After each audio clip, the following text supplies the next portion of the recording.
What's up, everybody? It is Tuesday night. It is time for the Fantasy and Frames waiver show. We're going into week 12, Bimageddon, Bipocalypse, whatever you want to call it. It's going to suck this week. We got 6 teams on a bye, and a few of them are pretty fantasy relevant, but we got the whole gang here. We're going to help you get through all your bye week blues, help you get the up-to-date waiver info to get you an edge on all of your league mates as we head into playoff season. Gang's all here. What's up, everybody? How are we doing tonight? Doing good. Erica's got the thumbs up over there. She got There's the thumbs up. absolutely no excitement in that whatsoever. That's okay. I'm happy to be here. I mean, Stacey. I'm just happy to be here. I've got the Scott Fishbowl going on, but I mean, I'm out of the league. It's fine. That's okay. It's fine. It's all fine. I also got bounced from the fishbowl today. That's okay. How about you, Rich? I also got bounced. Oh, come on. Seriously, you letting me be? Guys, Keith is representing. Nice. Yeah, we got Brock Bowers over here. That's right. Brock Bowers put up 50-something points for me. And I mean, I'm sorry, but I had the greatest tight end team assembled ever in the Scott Fishbowl. And they just did you? For me. Who are yours? Trey McBride and Brock Bowers. Are you kidding me? I had Trey McBride, Bowers, Pitts, and Likely. Oh, I didn't go the Pitts route. Did not go the Pitts route. It's not really not been too great, but it helps when you get Lamar first. And I was lucky that every one of the wide receivers I really like this year, taking later, have done really good. Like guys like Terry McLaurin, Lad McConkey, Khalil Shakir. Those guys have had monster years. So I am concerned, though. My running backs are not looking great, and that was the strength of my team for part of the season. So we'll see. I have a 14-point edge. I don't know really what that is, I guess, on the next level. It's like, I think, 14.4 points. So I got to go through a Lamar bye, too, which is a little scary. But nothing like starting either Bryce Young or God, who is my other quarterback? Gardner Minshew. It's a crap fest without Lamar. I start one QB each week, so – That's super exciting. Guys, it is Erica's wedding anniversary tonight. So if you want to see her drink, send us something in the chat and she will be happy to oblige. No pressure. I don't have a drink now. I don't have a drink over here. I might have to go dark just to go get a drink. Monica, this is part of your vows, right? Will always bring me a drink when needed. So see if we can get working on that. Guys, if I don't remember saying that. It's been a while since I got married, but I don't remember the bringing a drink whenever I need one. That wasn't that's your mistake. You didn't put that in. So when you guys do your vow renewal, you'll just have to add some extras in there. All right. I like that. Yeah. Our own vows. Absolutely. Yeah. She would not let me do that the first time. I asked. Yeah. She was like, no way. So oh my goodness. Guys, remember, if you are hanging out in the chat, you are there watching us on X, jump on over to that YouTube link if you want to get in the chat so we see all of your comments and all of your questions. We got some news updates for you tonight before we get started in our position groups. Guys, it's Gabagool time. Danny DeVito, Danny Dimes. I don't know what are we calling him? Tommy Cutlets. Anyway, Danny Dimes getting benched. That means we got Tommy DeVito taking over this week at the Bucs.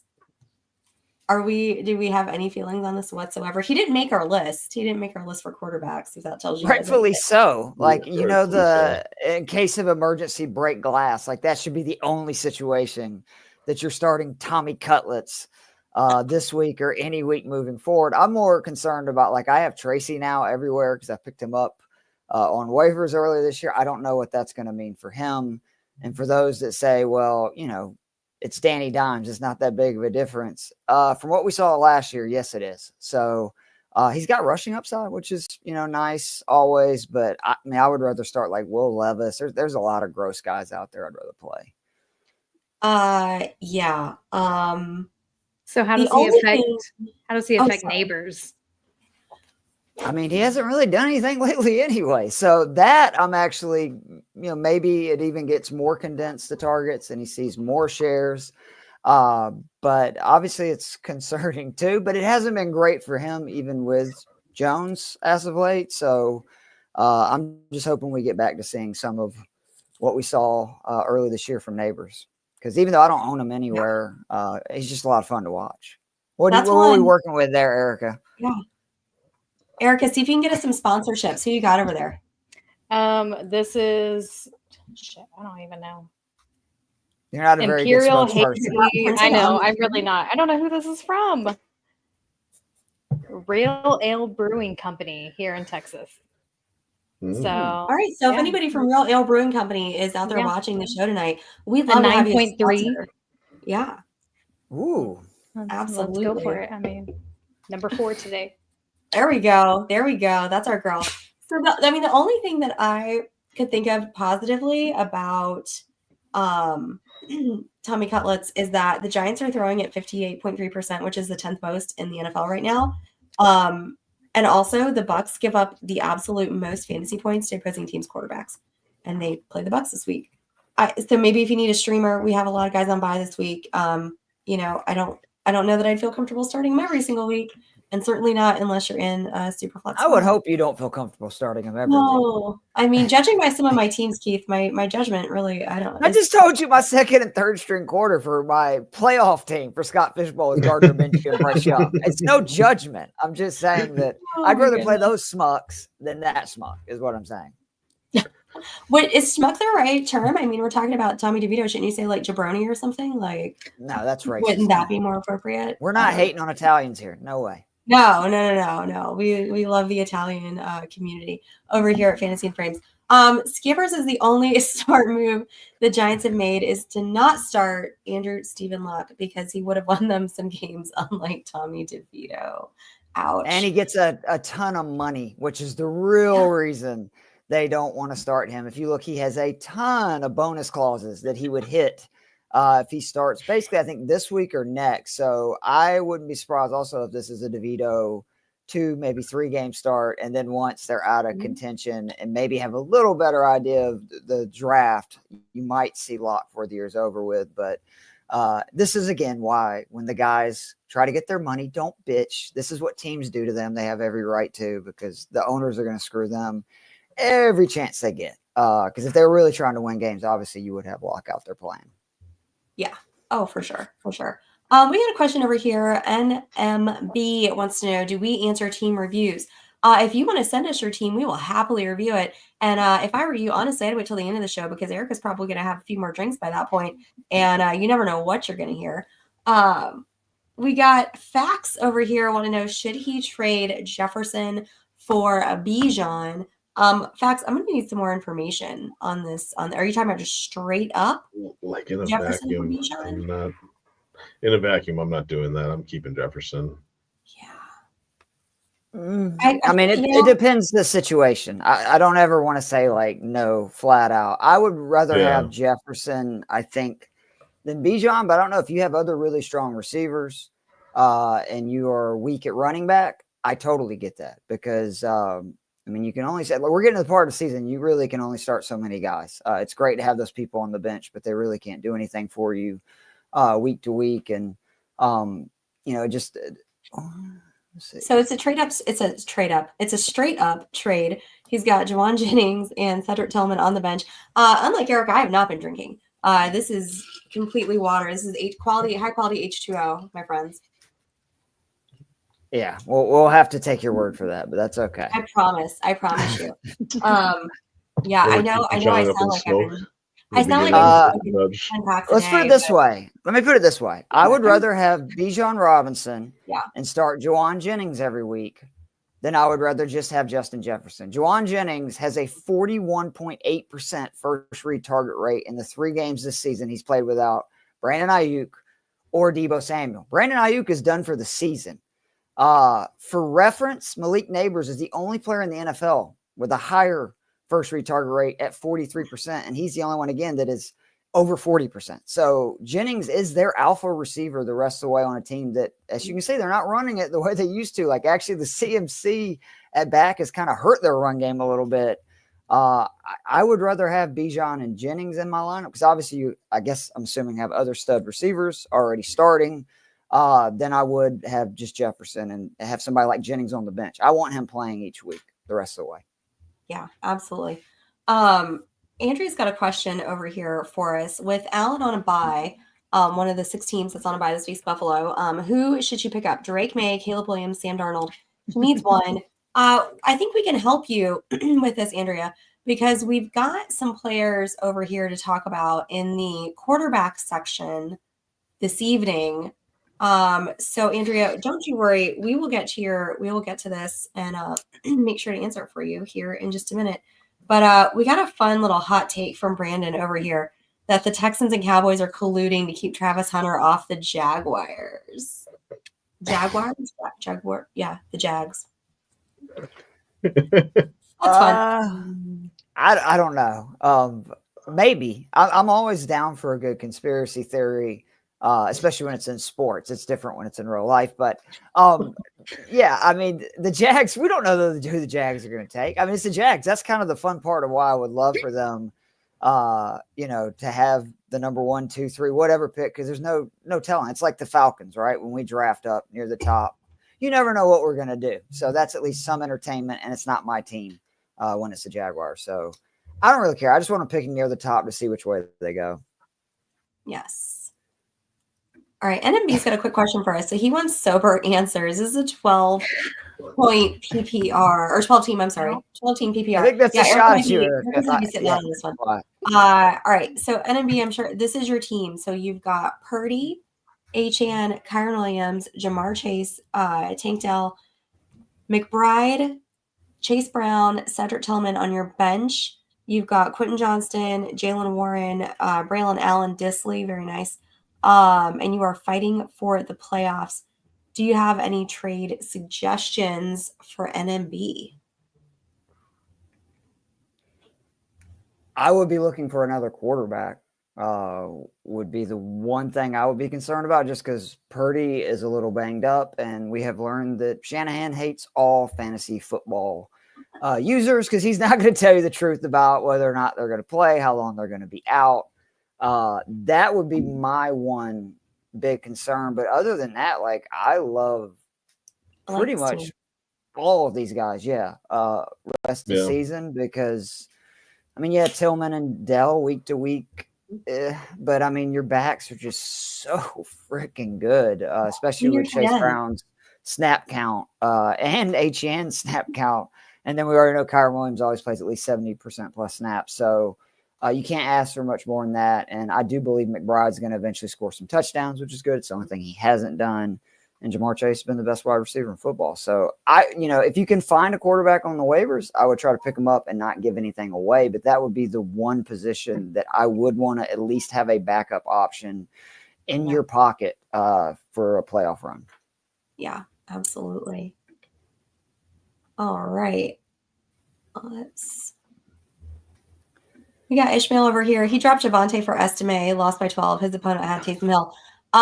If you only lost by 12 and your opponent had Taysom Hill, you're doing pretty good there, my friend. Right. Those are the kind of decisions, though, that kill me. Like, that's the kind of thing I can't get over. I'll be mad about like something like that a month later.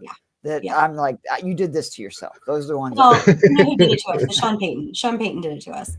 Well, that's, in fairness, yeah, for sure. But I just mean that, it was your move. You're the one that, and I fell under the Estime. He killed me in DFS, like killed my DFS lineups last week. So appreciate that. Yeah, not great. Anytime NMB, just come on over. Tillman will be fine. Kyron will be all right. Don't worry about it. Don't worry about it. What's up, Rams Mike? have been down. They're going to be up more here moving forward. Kyron's fine. I really ain't worried about Kyron. They're going to totally be okay. Guys, just remember, if you are watching online and you want to get in the YouTube chat, go on over to the YouTube link. That's probably the only way that we're going to see it during the show, and not afterwards. All right. So let's move it on down. We got some position groups here. We got some quarterbacks we're going to talk about. And just like every week, we're going to see how long it takes me to figure out exactly how to get the graphic. You're going to ask me to write down the damn timestamp. I didn't. Then you vamp for 4 minutes to where it's like, let me make sure I get it correct when we actually start talking about QBs and not doing all But hey, she thing. got the transition first time, no mess up. So cheers. Look at that.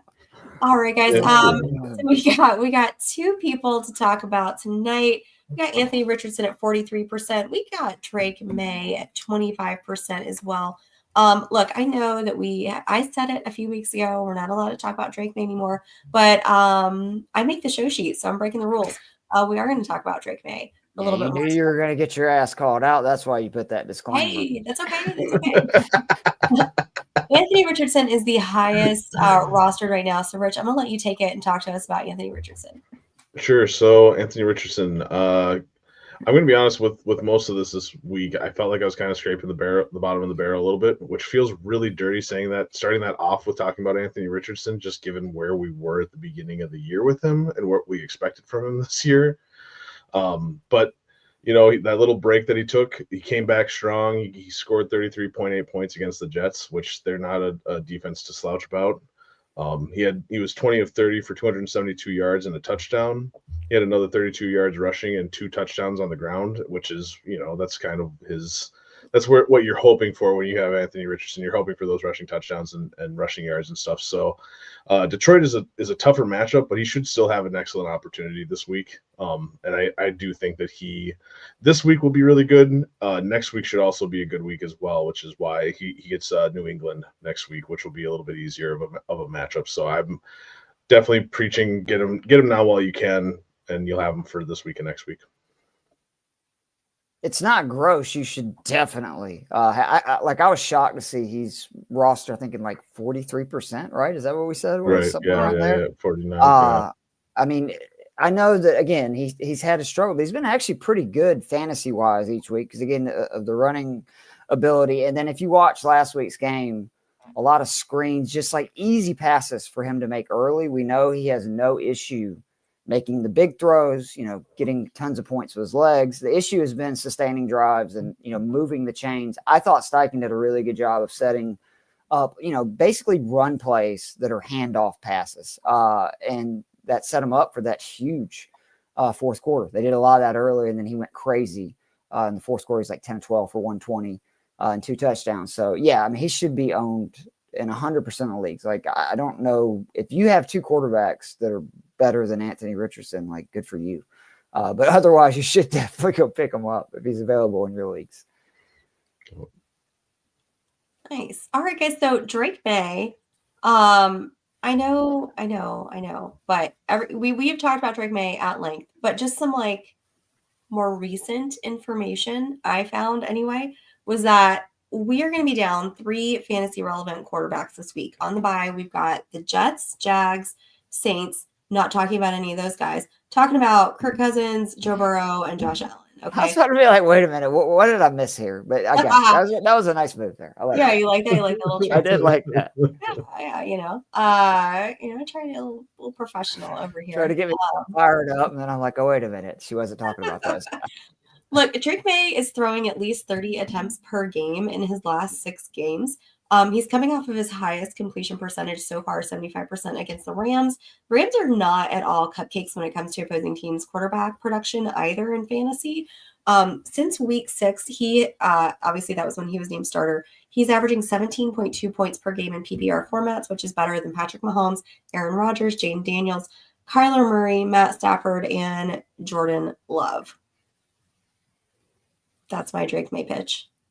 You don't have to make a pitch to me because as the first person on this show, week 4, saying go ahead and pick up Drake May for when he was coming through. This is actually the 6th time on the show I have said Drake May at QB. I don't know what you people are doing.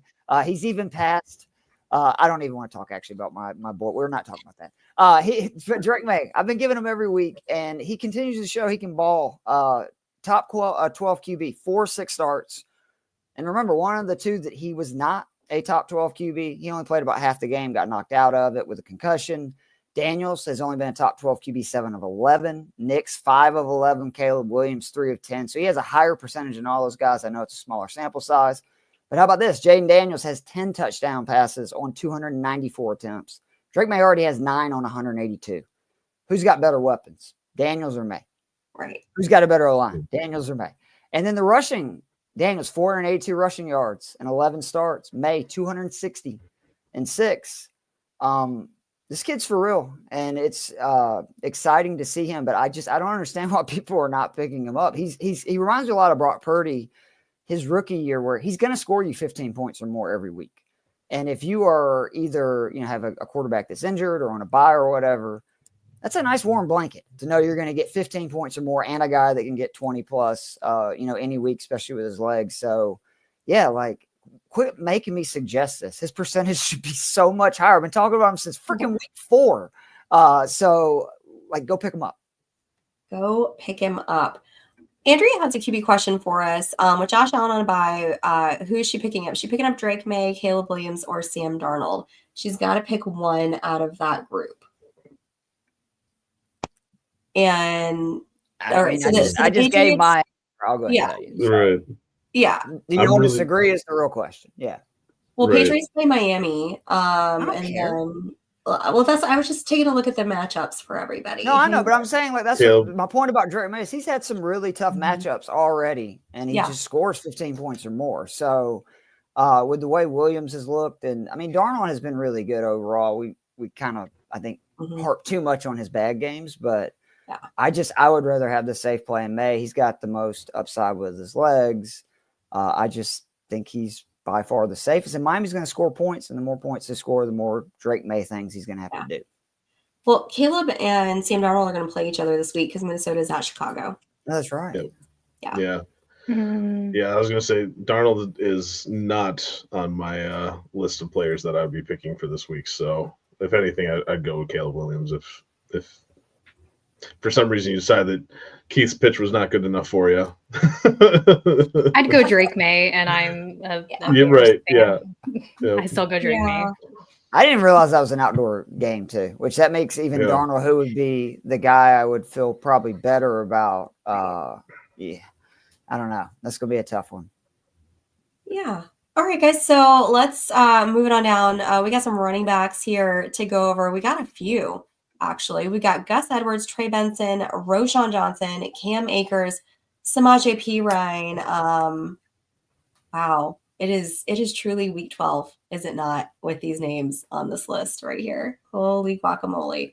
Charlene, I see that you do have a QB question, trade question, but I'll take a look and see where it is, and we will get to it. I promise. All right, guys. So let's start it off with Gus Edwards. Erica, that's your guy. Yeah. So Dobbins is still the lead back, but Gus Edwards ended up getting a lot of snaps this past week. Honestly, did not do a lot of in-depth research this week. It's more just an insurance back at this point for all of these guys, especially to make a playoff push.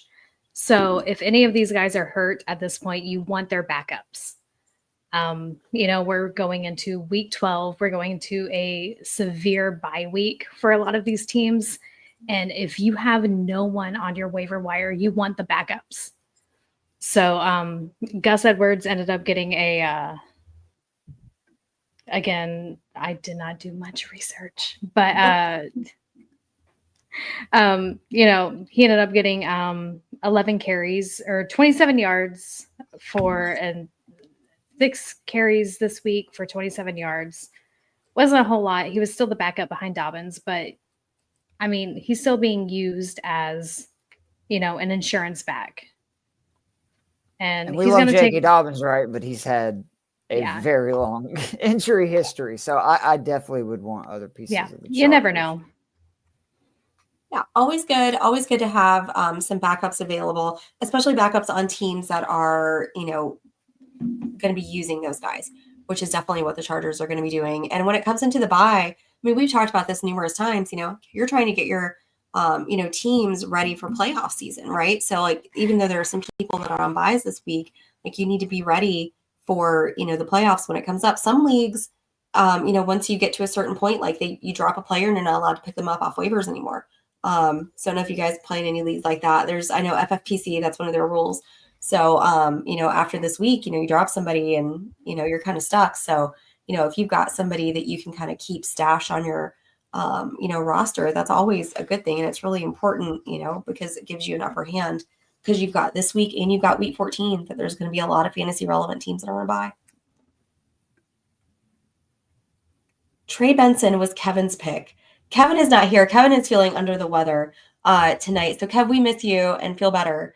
Does anybody have any strong feelings about Trey Benson now that he's coming off a bye going into this week?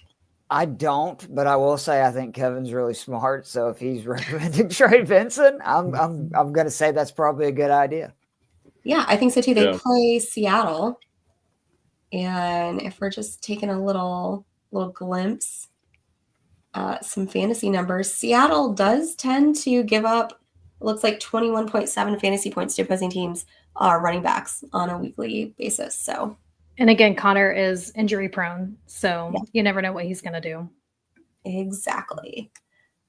All right, guys. So we got Roshan over here. Keith, tell me about Roshan Johnson. You got it. And actually, just because I'm sorry, I'm a nerd, I had to know. I think part of it is his snap percentage continues to go up. He's had back-to-back double-digit performances. 27, 28% is two highest snap counts the last 2 weeks. So that's good news for Benson. As for Johnson, I think this guy is the elite back out of this group. No offense to any of the other suggestions that you guys have, but there is something that changed in Chicago. They got rid of a really bad offensive coordinator. And per our friends at Fantasy Life, first game without Shane Waldron, he saw 88% of short down and distance snaps, 82% of long down and distance snaps, 67% of the snaps inside the 5, 100% of all 2-minute drill snaps, and saw 10 carries for the first time since week 5. If you don't remember, the Bears were really struggling before that game moving the ball. And they, I think, have an offensive coordinator that understands that if you really have Caleb Williams' interest in your heart, you're not going to be putting him in situations where he holds on to the ball. How do you do that? You run, you play action, quick short passes. That's what they did against Green Bay. I think that's what they're going to do moving forward. And don't be surprised if Roshan Johnson ends up being the number one running back in Chicago before the end of the season. I know DeAndre Swift's had a good year. He definitely has made me regret some of the things I said about him the first month of the season. But I've known DeAndre Swift a long time. I'm a Georgia fan. I've known Swift since he was a baby. He's a pup. He ain't that guy. He's just not. I think Roshan Johnson actually could be their 3-down, every down back and really be the kind to make their offense go to the next level. And it's very encouraging seeing those numbers. I mean, that's significant. 88% of short down and distance, 82% of long down and distance. I think big things are ahead for Roshan. Absolutely. Guys, I got Cam Akers. He's my guy. So over the last 2 games, he's seen 23 carries. We know Aaron Jones did have that rib injury. He did come back and play this week. But, was he really playing, Stacey? Or we're being honest? Because I saw the stat line and I have him going in Scott Fishbowl. I don't think he was playing. It wasn't great. It wasn't great. I saw it. And we also, Rich, you're up in Minnesota. So I have a question for you. Is Ty Chandler's face being circulated on milk cartons? Is he missing? Is there are people actively searching for him? Because I don't know what's going on there. They definitely, something has happened. And they are not using him the way they were. So enter Cam Akers. They do face Chicago next week. Josh Jacobs, go Pack, go, just ran all over Chicago last week. They were very susceptible to thrush attack. I'm so sorry, Erica. On our anniversary? What a bitch. Really, Stacey? It's been a bad day already. You just got to bring up the Chicago thing. Just a little bit closer to getting slam dunking and spiking the ball. And you're like Jorge after the Washington game. Did I We've send had a such message bad on Sunday to the losses group this year. chat? Did I send a snarky message on the group chat on Sunday? No, I didn't. I did not. You weren't even listening to me, Stacey. I just said at least you weren't sending, spiking the ball on her right afterwards. Oh my God, it's so amazing. I think Jorge forgot that that Erica was on. I think so that too. Text changed to where literally I was like, man, this is getting rough. And I was like, hey, bro, there's a Bears fan on this text thread. Anyway. I mean, I almost like drew up a little like extended ownership, like one more year, and like sent that over. 2018 was the last time we beat the Packers. Yeah, I mean, Caleb it's been a Williams was a minute. sophomore in high school. That is insane. Is he even And born? it's Was Caleb insane Williams stat. born in 2018? That makes me feel old just in general. I don't like that stat at all. No. But one more dig at the Bears. They do allow the 9th most rushing yards per game according to Next Gen Stats. So I'm just saying, Cam Akers, baby, out there. You got a lot of dudes missing on bye this week. She's on fire tonight, man. God, as long as the Bears, Stacey, if the Bears can win this week, it's the antibiotics, guys. Like, woo, they're working. They are working. Oh my gosh, Rich, tell me about Samaje Perine, and then Ishmael's got a question that literally involves every single person that we've talked about tonight for running backs. So I can't wait to get to this. So let's wrap it up with Samaje, and then Ishmael, we are getting to your running back question. Nice. So, Samaje Perine, he's been a little lackluster this season, to be honest. If you look at what he's been putting up, he's only put up double digits once. So, really, what you're hoping for in this with this week is you're hoping that one, he's going to get more work against Carolina, just because of the fact that it is Carolina. So, you're really hoping that maybe Kareem Hunt gets to set a little bit, and they bring out the other 1-2 punch with him and Steele. The other thing that I did want to touch on was the fact that he is averaging 3.9 yards per carry, which isn't great, but it's all right. He does have a rushing touchdown, 1 receiving touchdown, and no fumbles, so he is being efficient with what he's getting. So That's about it. I'm not talking about Samaje Perine right now, though, because he was somebody that I was so excited about last week. Bills are dead last. Receptions, receiving yards, and they didn't really make it a priority to throw the ball, which I thought that would be an easy way for them to actually move the sticks and stuff. You saw how much trouble they had getting the ball to Kelsey. So I'm a little butthurt right now with Perine and the Kansas City offense, but no, I mean, again, the Chiefs, I like that their offense is getting better. I think Buffalo's a pretty good defense, and that was the best I've seen their offense. We know Pacheco's coming back, and the Panthers suck. I mean, let's be honest. Yeah. So it's never a bad deal to have a running back playing against them for sure. They're on a 2-game win streak, man. Come on. Right. 2 games. What happens in London stays in London, Stacey. I'm sorry. This week's for 2. I'm old enough to remember spending all my fab on Samaje Perine when he got signed a week after we thought Carson Steele was going to be like the starter. We were obsessed with Steele. Yeah, we sure were. Oh, I mean, I told people to go pick him up. I was not saying to spend a lot of fab. Yeah, and I'm fairly certain I remember being like, oh, now they have Kareem Hunt. You don't need to worry about anybody on the Kansas I definitely State. said that for sure. I didn't even try to pick him up in any league. No, like none. No. Yeah. I didn't even make an all.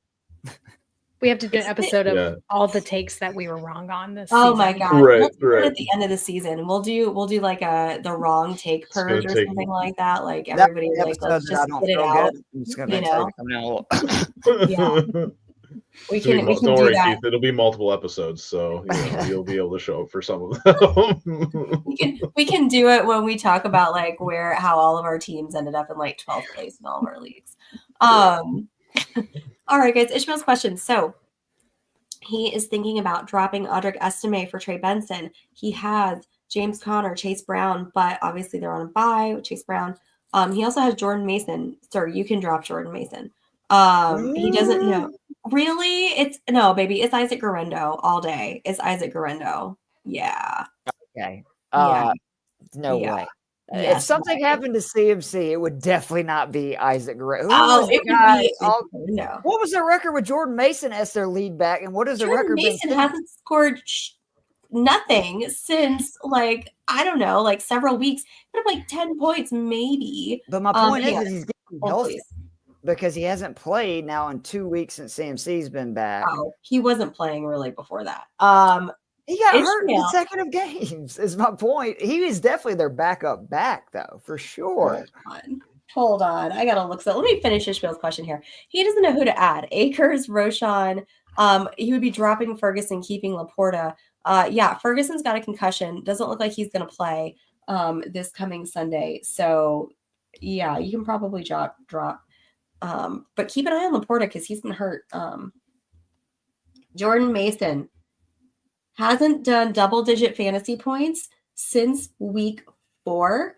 He has 8 points, 9 points, 8 points, 1 point, 0.5, 1.3. Well, I mean, the last 2 weeks, again, it's because CMC's back. Like, he's had 1 touch. But CMC's before that, played like 95% of the snaps. He had 2 straight games. He had 2 straight games. He went out in the first half. Oh, my gosh. Did he not? He had 2 straight games. He went out in the – but that's what I'm saying. So you can't count those as full games where he didn't score 10 points, but he didn't play a half. But before that, he had – okay, fine. Hang on. But look at the yardage. Don't look at the points. He doesn't catch passes. So, yeah, that obviously he's got like 80 yards if he's got 8 points. Yeah, 89, 73, 58, and then 18, 5, and 13. Right. And the last 3 do not count. He went out in the first quarter and he didn't play the last 2. I'm just saying he is still the Niners' backup running back. Am I crazy here? I just feel like Isaac Renda looks so much more explosive. In the one game that he did something in? Well, they haven't needed him because now CMC's back. But that's my point. You really think Shanahan in the playoff hunt is going to go to a guy that has played that little? No way. Do I think Shanahan's that crazy? Yeah. Maybe I do. Hard. Maybe I do. Anyway, who are we telling Ishmael to start here? He's asking who to add. Who to add, like listening to us yell about Jordan Mason. I can't wait to clip this for TikTok. All right. So she just wants me to get roasted. She's gonna put the part where I'm like defending Jordan Mason. That I'm not defending Jordan Mason, but I understand you do want a backup running back with the way CMC has looked and with his health history, especially this year, knowing what's going on. I can't wait for someone to call me an idiot on TikTok like they did a couple weeks ago. And it was all over Kevin's Jake Ferguson take that I had reposted. And then somebody posted on there like, why would you drop Jake Ferguson? Like, I can't believe you. And I'm like, it wasn't even my take. It wasn't my take. Someone's take. Like, come on. It's probably a bot anyway. It might have been. So I would pick up Benson for sure. I mean, I like to have, if I have good running backs like this, where I'm assuming you're just starting Connor and Brown every single week, I like to know that I have at least one of the backups, and I would rather have the backup of the old guy, who's James Conner. So that's insurance to me. I mean, if you want to let go of Jordan Mason, like I do like Roschon Johnson the rest of the season more than Jordan Mason. I understand why you'd want to keep Jordan Mason in your back pocket, because let's see if CMC finishes. He has not looked great. Like, to me, he is, I don't know, just not. I don't know about that. You definitely don't want me as Stacy, maybe. I'm president, vice president. That's what we're gonna run in 2028. Keith. Don't you walls me, Rich. Our platform is going to be no buys in week 14 and no kicker points. That's right. No kicker points are outlawed. We do have a kicker question though that we're going to get to here in a little bit. And guys, just a reminder. I've got all of your questions started. They're all organized. We will be getting to all of your questions when we get to those specific. There's a comment I want to get to too. No, that's not. Oh yeah, we're going to talk about that. No, that's not. Oh yeah, we are definitely going to get to those comments. Don't worry, that one's starred, Keith. Don't you worry. I've got that one locked away over here. So, Ishmael, I hope Ishmael, I hope that answered your question. Guys, it's time for wide receivers. Here we go. We got MVS. Yeah, MVS. We're talking about him again. Yeah, it's happening. We got Elijah Moore. We got Michael Wilson. We got Noah Brown. And we got Nick Westbrook-Ikhine making his debut on the Waiver Wire show. MVS. Who did this? Who do you think? The person who I feel a little bad because Kev's not here to defend himself. But if you remember the last time I was here 2 weeks ago, I mentioned MVS and how maybe we should think about, and I got ridiculed, especially by Kev, who told me we don't talk about MVS. Well, what has he done since then? I get it. He's on a bye, so that sucks. Like, it does. I still think he's worth picking up. And this is why a lot of people are going to give you all this other stuff. This is literally my only reasoning for it. In the games that Derek Carr has played this year, with Clint Kubiak calling plays, the longest pass catch by a wide receiver by a Saints in these 7 games, 59, 70, 29, 25, 43, 67, 71. Say what you want about the Saints. Say what you want about Carr. They can draw up some plays, and Carr can throw a deep ball, and MVS is the only guy they got anymore that can run this route down the field the way they want them to. The Shaheed, the Olave route that we saw, and that's why, again, those numbers early in the season, those were all Olave, Shaheed. They're gone. It's been MVS the last 2 weeks, 67, 71. I know the targets are really down. I get that. They've also been in both of those games, and I don't expect the Saints to be in or up in very many games the rest of the year because they suck. New Orleans really sucks. The whole place, the team, the color, all of it. They're awful. But MVS can help you the rest of the way. I think he's worth a stash. Like if you have a spot, I've picked him up. I picked him up in Scott Fishbowl. I picked him up several places. You can do a lot worse. Again, for a team that I think is going to be down, and he is their only deep target. And again, in games Carr's played, what is that? 5 out of 7, they've completed a pass to a wide receiver of 43 yards or more. So he can do that on one play, I think, pretty consistently. Keith, where did MVS go to college? I have no idea. University of South Florida. That's where I went. Woo! Is that really where you went? I didn't know that. University of South Florida. Go Bulls. Okay, but can I just bring up, like the first 3 weeks of this show where Keith was like, no more Saints players. I did say that. Actually, multiple times. I hate the Saints.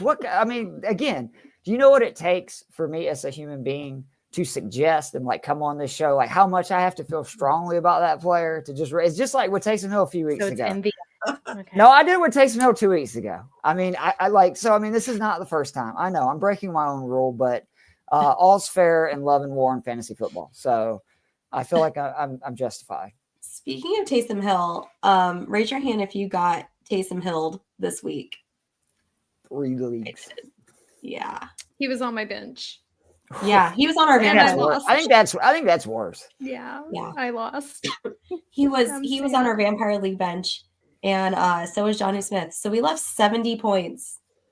70 points on our bench. But didn't we win? No. We scored 140 points and we still lost. Oh my God. I thought we had that one. No, we didn't. You know why? Because we got Joe Mixon at the end on Sunday night. God. Joe Mixon hard.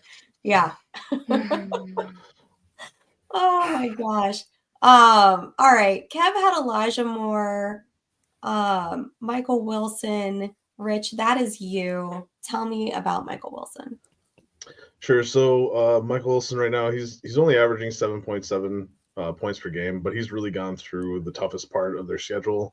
The Cardinals in general have gone through the toughest part of their schedule. Moving forward, they should have some easy matchups. And this was the main thing that I really loved about Michael Wilson and picking him up this week. He has a really solid stretch. He's got Seattle this week, which is giving up the 12th most points. Minnesota the week after, which is giving up the 3rd most points. Back to Seattle again. New England giving up the 11th most points.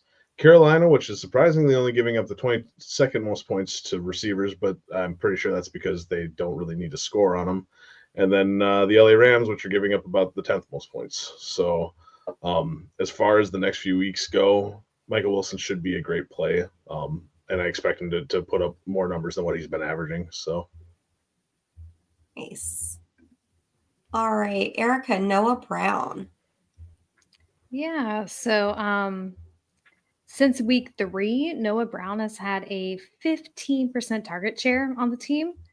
And even though this last week he didn't do so great, he still had a 90% first read share. And then he also surpassed 50 receiving yards in 3 games so far this year. He also plays Dallas this week, which, we saw that game against the Texans, and we know that these receivers are going to run all over this defense because as a Dallas fan, we've just laid over and died this year. So I am rooting for anyone against the Cowboys this year. Sadly, we're done for the year. We're cooked. Eric, you got some self-loathing over there. Do you need another drink? I think it wasn't Erica's anniversary. It's I want to say some really mean things about the Cowboys, done. But I'm not going to. Just that it's end times. Their stadium's falling apart. Say it about everyone. Yeah. I mean, literally, my only team that's good right now is the Oklahoma City Thunder. So I'm just thriving on that. That's a really good one, though. At least. That's all I got. At least you got that going for you, which is nice. Yeah, Mr. Scampers, their stadium did try to kill someone. Literally tried to kill somebody. The picture it's indicative of how our entire season has gone. Like it's been a whatever can happen. What is it, Murphy's Law? It is, and there's so the most Cowboys thing this season would have been if that piece of this roof had fallen on a player and injured them. That would have been the most Cowboys thing that could have happened. Thank God it didn't hit anybody. That would have been awful. All right, Nick Westbrook-Akine. I know you guys getting cut in half is pretty bad. That's true. CeeDee Lamb being blinded by the sun. That could be completely avoided.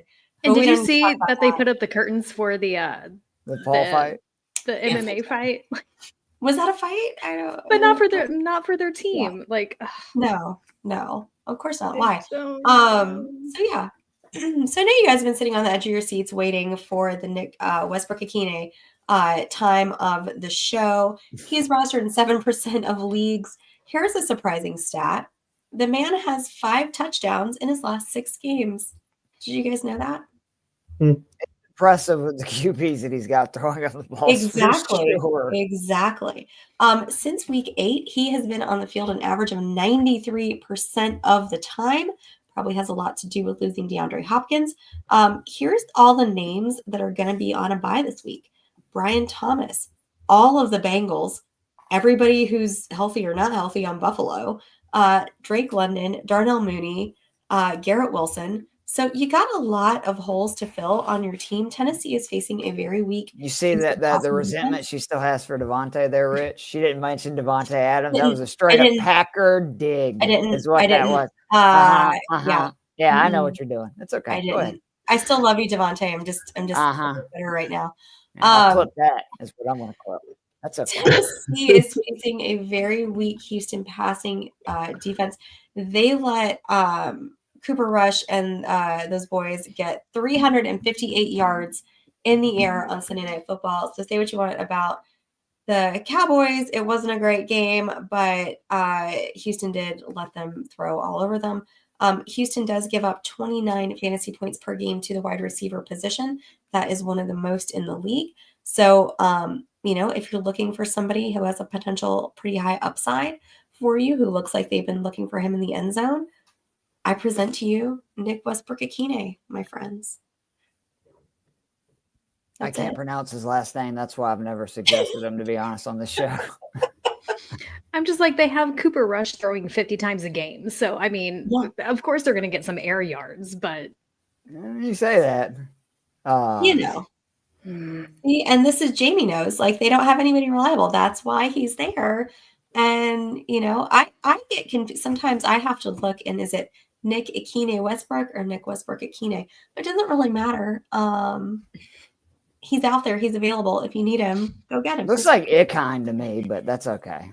Come on. We got some questions here in the wide receiver section. We got Noah Brown over Devon Vele. What a fun name, Devon Vele, for the Denver Broncos. Erica, take his fun name, get rid of him. You want to talk about this, you and Keith? I definitely have a strong opinion about this. You got anything, Eric? No, I didn't. All right. Noah Brown, don't take last week.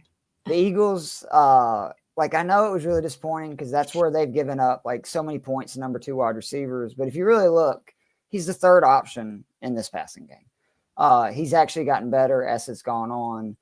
And who's going to throw more? Let's be honest, Washington or Denver. I know that, obviously coming off last week, that sounds like, well, I don't know, Keith, but for the season, just look at the difference. Nick's is asked to do a lot less. It's a lot more big plays. I would rather have Noah Brown. I think he has more upside.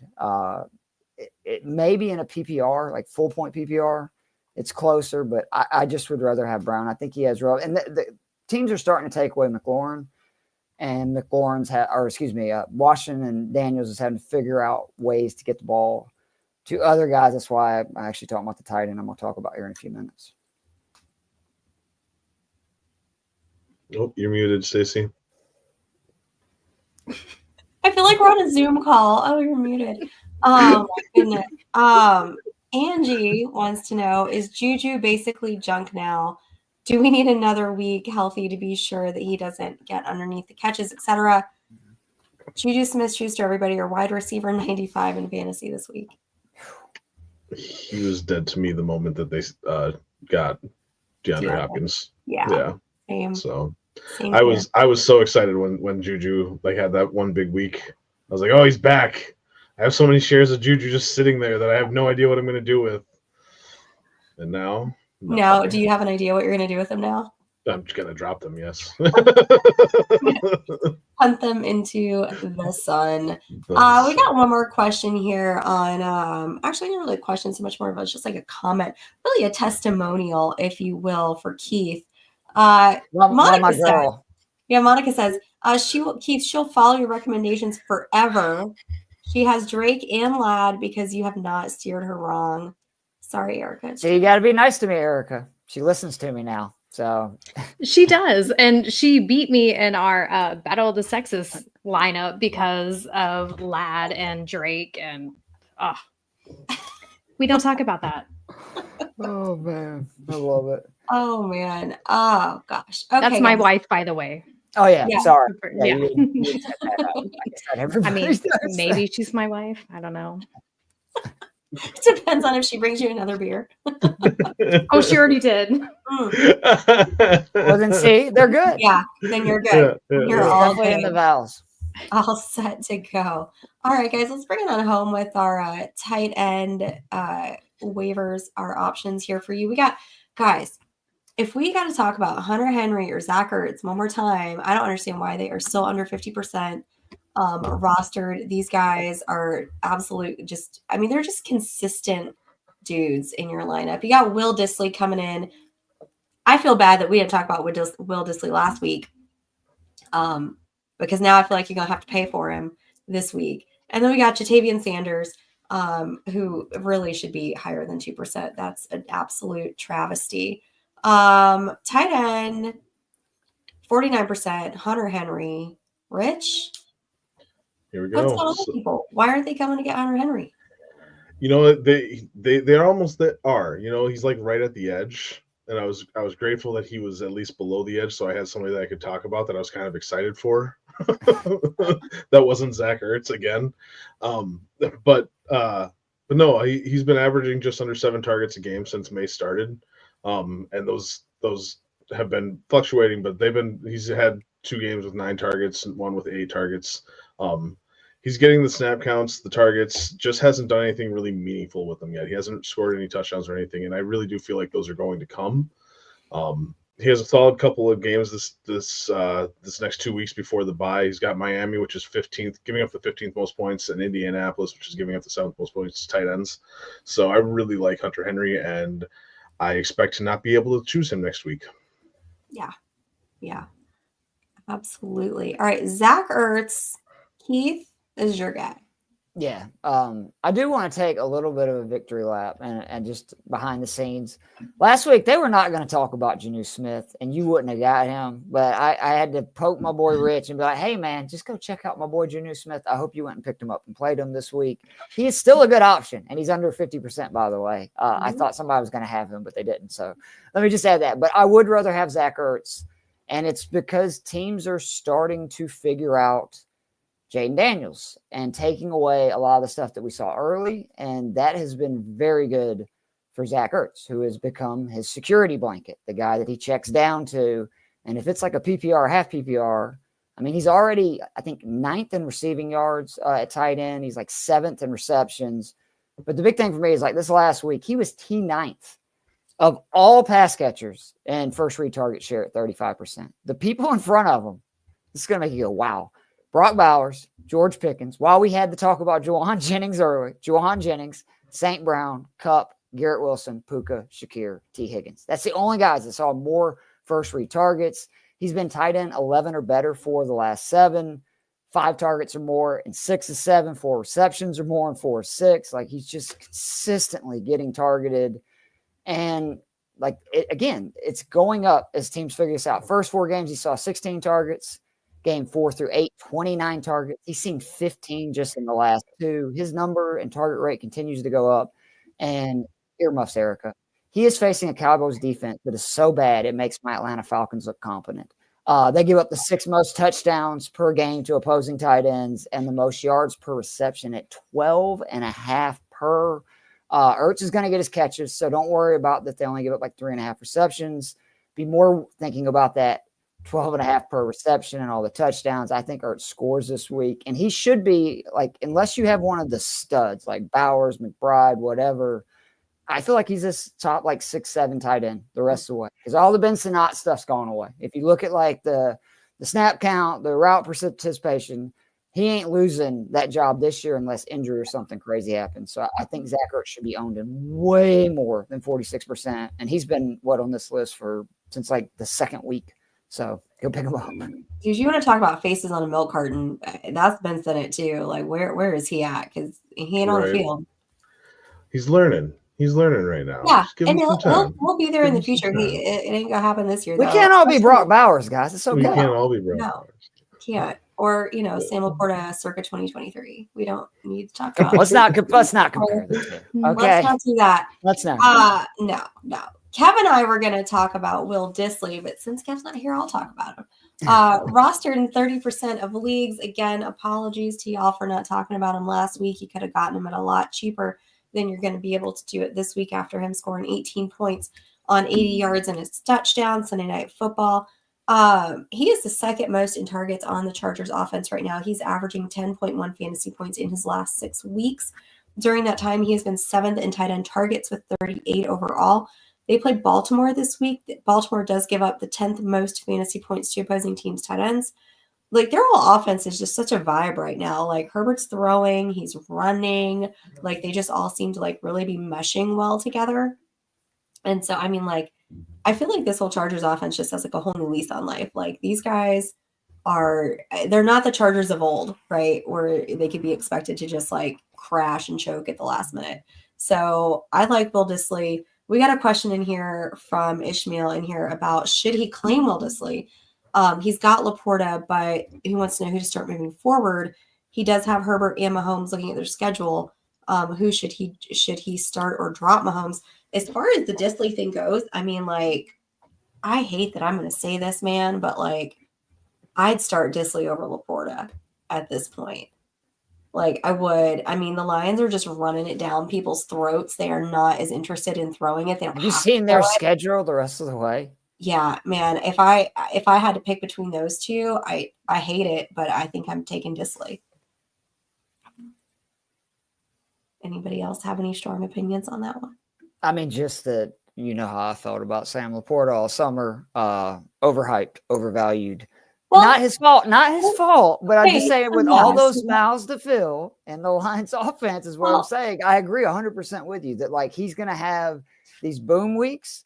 But there's only like one ball to go around, and the Lions right now they want home field advantage. And what's the easiest way to do that is just run it down teams' throats because nobody can stop Gibbs or Montgomery. And then when St. Brown's still getting like 14 targets when they throw it 28 times, there's not a lot there for everybody else, especially when Jameson Williams catches a 50-yard receiving touchdown about every 3rd time he gets targeted. So it's not Laporta the player. I just mean that it's a lot of like what I was working. Yeah. They don't need him in that role that he was in last year. They just haven't needed him. He will come up big for them when it matters. I believe that. But it's, again, if you're just talking about like, volume, which is what we're talking about. I would say, though, I do like Henry and Ertz if they are, some way out there more than Dissly, just because we've seen the sample size of them longer. But if not, I think that Dissly, all your points about Herbert, like if you look at the pass over expectation, if you look at passing on first downs, like all those metrics since week 6, we were talking about Justin Herbert and all those pass catchers in week 7 on the rise. Like the Chargers finally have realized, hey, we have maybe the most talented quarterback in the NFL. Maybe we should lean on him a little bit more, which is great. And he needed to get healthy, in fairness to their staff, for them to start kind of unleashing Justin Herbert 2.0. Yeah. And just your point about Laporta, like they haven't needed him to do what he did last year, right? And they're having him, get out there. They're having him block for Gibbs and Montgomery and play a different role than he has. And I think you're absolutely right. I think he is going to come up big for them. And I think that Dan Campbell is the kind of coach that appreciates guys that will go in and do what they're asked to do and not bitch and complain about not getting the ball. And I don't think you've heard Sam Laporta do that So, I think they're going to get him his. It's just not going to be, to fantasy managers' liking. 100%. Yeah. Erica, Jatavian Sanders. Yeah. So another guy that's, not necessarily a starter, but he's had 60% of snaps and he's played every single game this season, unlike, the other tight ends on the team for the Panthers. So far since week 5, he's had a 14% target share on everything and has had a 12% first read share. So, I mean, he's being targeted. He's being looked at. He hasn't had like the best kind of games so far, but he has had 2 tight end 1 finishes so far as tight end 12 and tight end 8, which, I mean, tight end landscape, every single year is a crapshoot. And then he plays against the Chiefs this week. So they've allowed the second most fantasy points per game to tight ends. So he could be a great pickup this week, especially during all the bye weeks and everything. Highly recommend him. Nice. I didn't know that about the Chiefs. That's a nice little tidbit of info, and can't wait to start him in the Queen's Classic this week. Since everyone else on my team is on a bye, apparently. You can do worse. I mean, you got to also remember him and Bryce both very, like, the Panthers are obviously everywhere, maybe with Jonathan Brooks. We'll see. Let me go ahead. While we're apologizing for takes, I'm sorry that I told everybody to take Jonathan Brooks and stash him. I hope you dropped him like I did a lot of places. But outside of that, it does look like the Panthers are moving to these younger pieces moving forward, which makes sense. You look, obviously they traded away Johnson. The young receivers are playing more. Sanders has been playing a lot more. Bryce has actually looked okay. I'm holding out hope because I really like Bryce Young from what I saw in college. And I think he's a talented kid. And so much of this has to do with where you get drafted in your situation. And he just got, he got the shitty parents is what happened. Unfortunately, like you all know that kid that you're like, man, they're such a good person. Look at the fucking shit show they came from. So that's Bryce Young. So I'm all for Bryce moving forward. I love Chuba though. So I'm super happy, super happy for Chuba and him getting paid and doing well this season. Do we think, can we drop Brooks at this point? Or if you held on to this long, if you held on to this, I want to see. I don't know why though. If you're the Panthers and he's coming off a major injury, why in the world would you, at a position when it's meaningless games, put a guy out there and to me just waste miles? And we know the one thing about running backs is it's like blowing out your leg once. That's one thing. Blowing it out twice, totally different thing. I mean, I would want to get his feet wet. It's just I would kind of be surprised if he sees more than like 10 touches in a game, and he's just a change of pace back, especially to Erica's point. Hubbard's been fucking incredible. So they don't really, need him. So I understand if you've held on to him this long, unless there's somebody great out there, I mean, why not? Maybe, you never know what happens, but I probably I finally let go of my Jonathan Brooks a few weeks ago, and I was holding out for a long time. All right, guys, we got a few questions here. I want to get to in the chat. Brian wants to know: are we starting Goff, Anthony Richardson, or Jordan Love this week? Goff plays Indianapolis, so he and A-Rich are going to be going head to head at Indianapolis, and the Niners are coming into Green Bay to face off at Lambeau. I think I'm taking Goff in this place.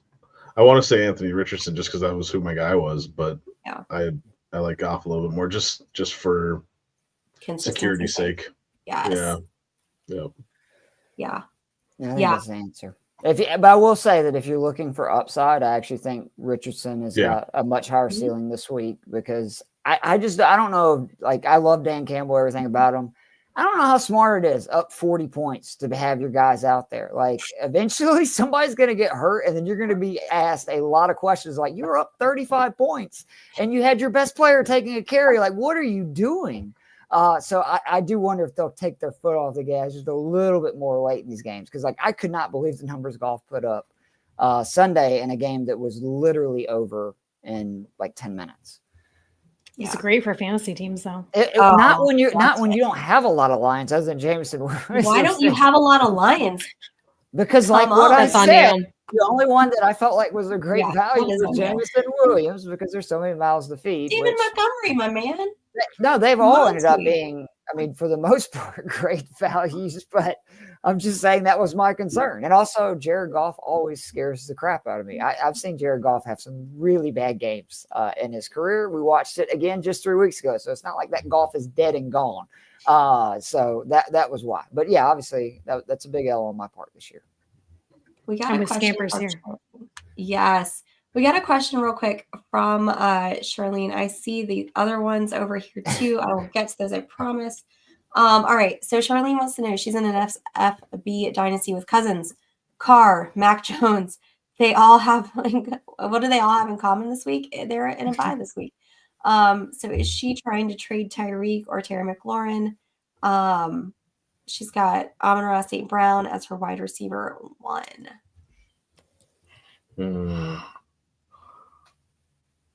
Is she asking for a QB? I'm assuming. Is that what she's saying? I would assume, yeah. She's got to get a QB. There's Scott Fishbowl Dynasty. Is somebody trade? Am I being? I don't think you can. No, I'm guessing Superflex Dynasty. Is that must be Superflex Dynasty? Okay, I'm sorry. And if you're still listening, clarify for us, please. You know what? I bet it's Superflex Best Ball. That's probably what it means. I'm just so used to seeing. Yeah, Scott. It's the same initials. Yeah. So if this is a dynasty league, I'm okay trading Tyreek. I really am. Yeah, that's what I was thinking. He's older. You can still get something. There's no way. I talked all summer about how much I love McLaurin because look at the 11 quarterbacks he was with, and now he's got a good one. Look, all of a sudden McLaurin's like this great. Look at this. Now I got problems. We've had Scott Fish on the show. Were you in the dynasty league? Any of y'all in the dynasty league? No. I made my own there was a Scott Fishbowl dynasty league. So I made my own dynasty league, and I'm the she's saying just mimic the scoring. Okay, I'm like, man, my feelings are hurt. It'd be one thing if you guys are on that. Kevin's probably everyone who knows except us. Kevin's probably. That's why he didn't show up tonight. He knew that was going to come out, and he didn't want to get picked on. Jorge's in it too. Tyreek's the guy, right? Like I wouldn't want to let go Tyreek, but I mean, I would think you should be able to get. Like what would you be? Because that's again in a dynasty league, it's tough to get quarterbacks. You know what I mean? I think you'd have to. I mean, one because there's so much nuance to it. One, you'd have to be finding somebody that is competing, has an extra quarterback to spare that Tyreek could maybe help them with. And it all depends on whether or not you're competing still. If you're competing, I don't know. Well, she just said, I'm sorry. She did say that the score. So it's like Scott Fish said in the sense of the scoring changes every season. I kind of like that. I'm not against that. It's a lot of fun. I think that would actually make it easier, though, to make a Tyreek trade for a pretty good quarterback. You know what I mean? I would definitely, maybe the person has Richardson, would trade you Richardson for Tyreek. Right. I like that trade a ton. Potentially moving forward. I don't know. It seems like everybody now is either completely out on Richardson or just, wanting to stick to their guns because they probably were very high on him previously, right here being one of them. I would, there's no way I'd move those two. I would definitely, maybe try to move Tyreek for a QB or way to better your team. Yeah, for sure. All right. So we got a kicker question. Here, would we rock with Jake Moody or Chase McLaughlin for the rest of the season? So did you say Sarah McLaughlin is on from the Angels? In the arms of the Angels. Coming on right now. That's where Justin Tucker might be if he keeps missing field goals. Oh, jeez. Kevin has missed. And you're dead. Drinking, and Stacy's the one spitting hot fire. Wow. You sure? What is in that cup? I'm going to drug test you. I promise you so much. It's water. Random drug test coming. Oh my gosh. Whew. That Joe Mixon drug test coming. It is. I'm going to get a drug test from Jorge here in tomorrow. Oh my goodness. I don't know anything about kickers. The prerequisite. Should we go get Linda? Can we? Is it too late to get Linda on here? So wait a minute. Who does McLaughlin? He's the kicker for Tampa. Mm-hmm. Oh, I would probably rather have Tampa's kicker moving forward. They have one of the easiest schedules in the NFL the rest of the way. Like, as a Falcons fan, I said it 2 weeks ago, and 2 weeks later, I am very concerned. Despite a 1-game lead and us winning both games, they still play the Giants, the Raiders, the Panthers twice, the Saints, and I believe their one tough game is the Chargers. So I think they're going to be scoring points. That's obviously a good thing for your kicker. To where the Niners, Purdy's banged up right now. Like I CMC hasn't looked the same. You've already lost Ayuk. I would rather have Tampa. That's usually the way I look at kickers, unless they're just, elite at kicking field goals. They're pretty close as far as numbers. Obviously, Jake Moody missed a few games with that injury. Chase McLaughlin, he's getting about nine points for you per game is where he's coming in. I just put in a bunch of bids for McLaughlin this week in mine because I was missing a few of my kickers. So, really, unless you can get Chris Boswell, we're all screwed at kicker anyway. So it's a crapshoot. Well, yeah. My boy's coming back. Okay. I know he missed 5 field goals in 2 weeks, but he made 3 this last week. Who's your boy? Koo, come on, man. Koo. It's my boy.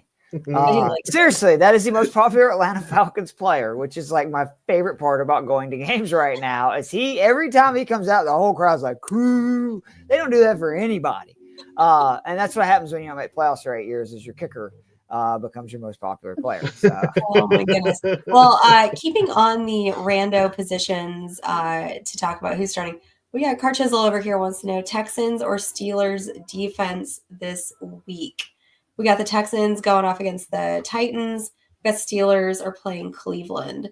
I can't imagine either one of those is a super high scoring game. I would be taking the Steelers, I think. Yeah, I'll be taking the Texans. Ooh.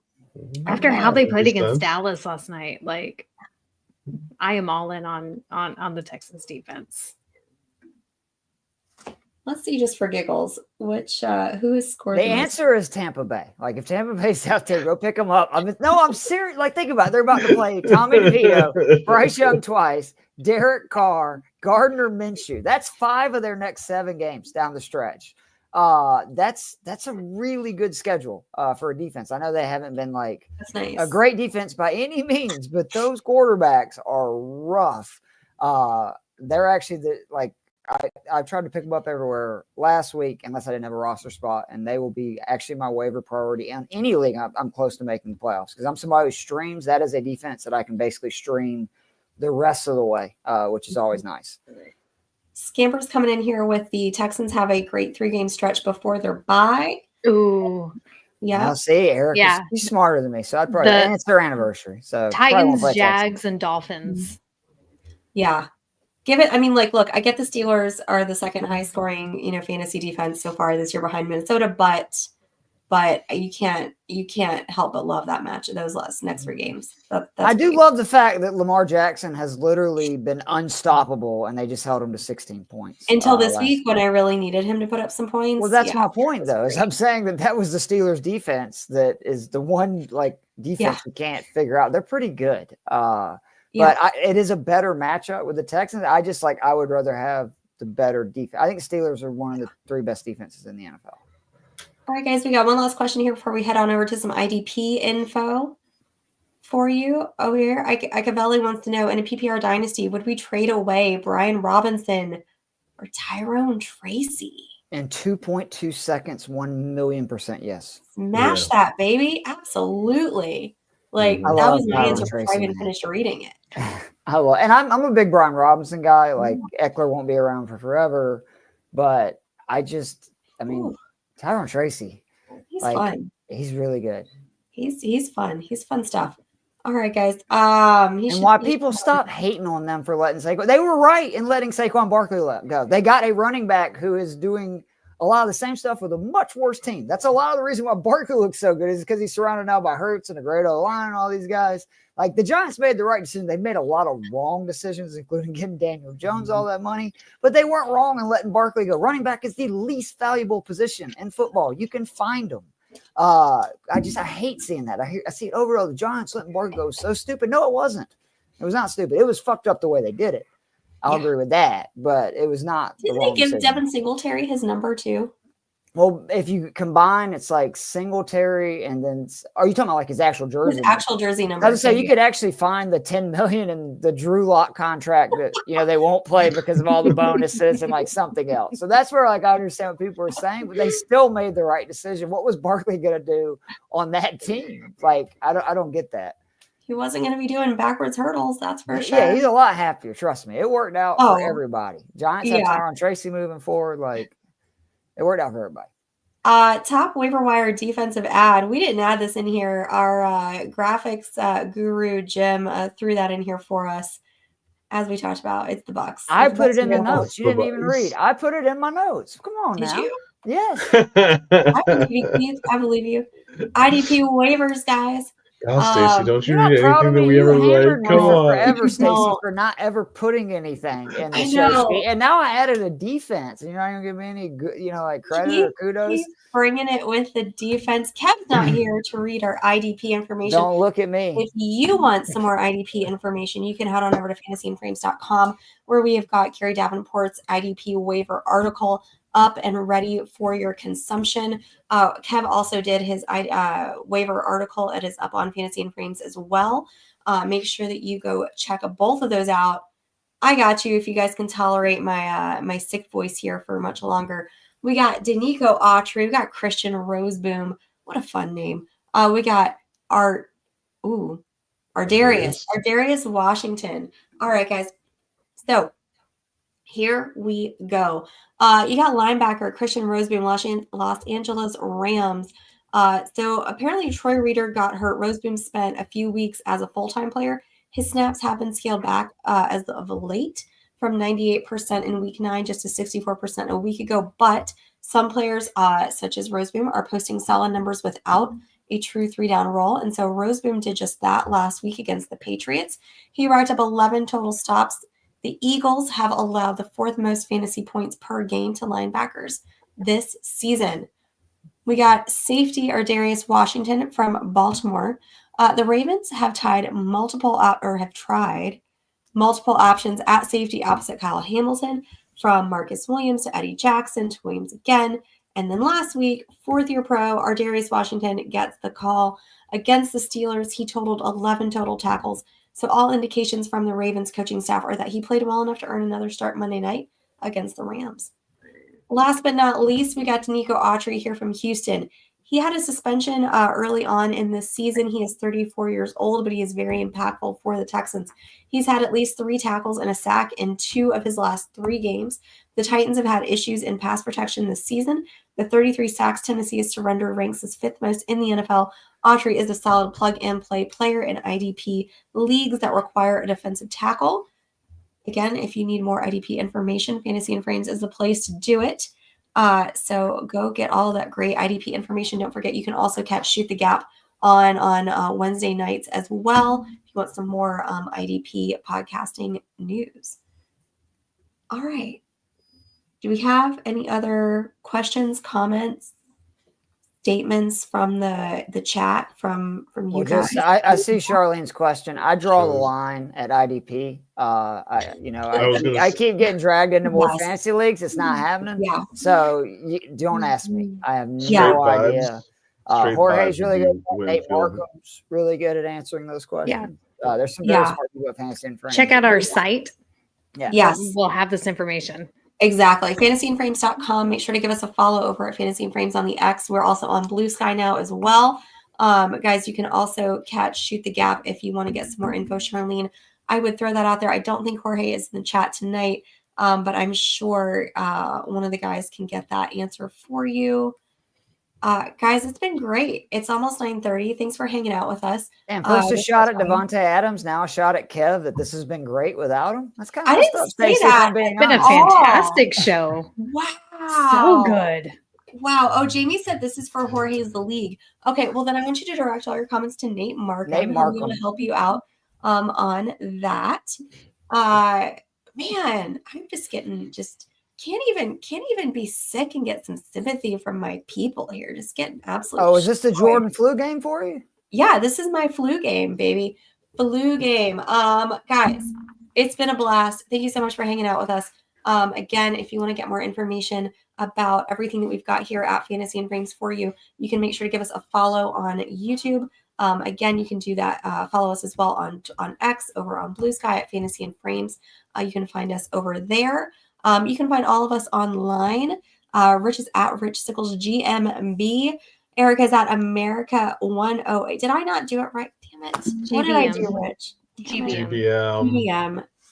At okay. Rich Sickles G. Stacey, you always get mine right, so don't worry. I do. You're actually plumbing. That's so easy. So easy. So old I Is am. that America? It's like I was on Twitter like in the early days. I am at Stacey_Perez83, guys. Keith, I think you're the only one of us who's not on Blue Sky yet. So I don't know what you're doing, but you got to get over there. Again, kind of like with IDP, I'm kind of tapped out on social media. I get it. It's like if I go over there, I'm leaving all of it. Like, because I mean, I don't really get on Facebook anymore. I don't really get on Instagram anymore. So you know, we'll see. Maybe, but right now, I don't know. Well, we are. You can find us all over the place on all forms of social media. Guys, make sure, like I said, give us a follow. It's been a great time hanging out with y'all tonight. We will be back at you next Tuesday, right before Thanksgiving, for you to get you through week 13, ready for those last minute playoff pushes that I'm sure you're going to be having. Again, everybody have a great night, and we will see you next week.